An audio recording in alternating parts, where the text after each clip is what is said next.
The following Frontlines report is presented without commercial interruption by FNH USA. No one who hasn't been there can adequately describe the pain felt by family members of our military heroes. In the days since our government shutdown, 5 families have lost a loved one in battle.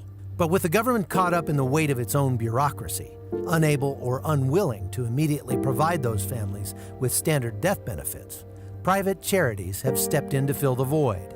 Our Frontlines team sat down with Tom Kilgannon, president of the Freedom Alliance, and former U.S. Army Ranger Marcus Hull to talk about how American citizens have stepped up for those in need.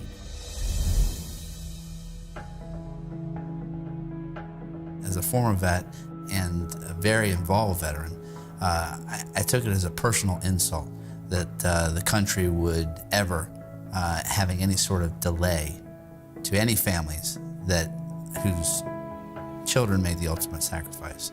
To have the federal government say that we're not going to pay for your travel, we're not going to pay for you to go see your loved one who just sacrificed for this country is unconscionable.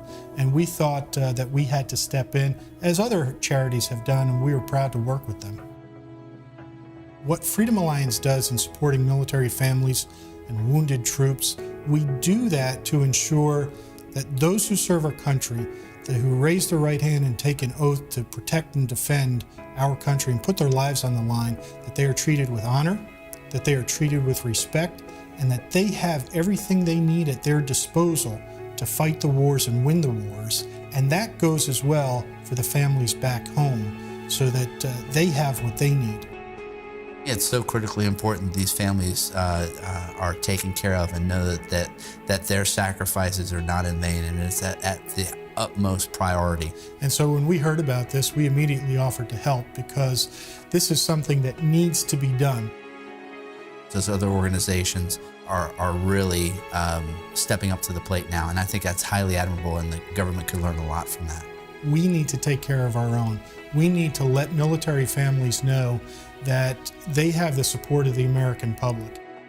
It's an immediate, instinctive reaction on the part of patriotic Americans who love their country, who honor and respect those who serve the country in uniform, to immediately go to work and say, how can we help?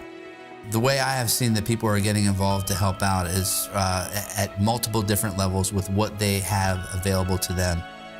There are a lot of great organizations who said immediately, picked up the phone when they saw this story and said, we're going to help. We're not going to let these families go through this.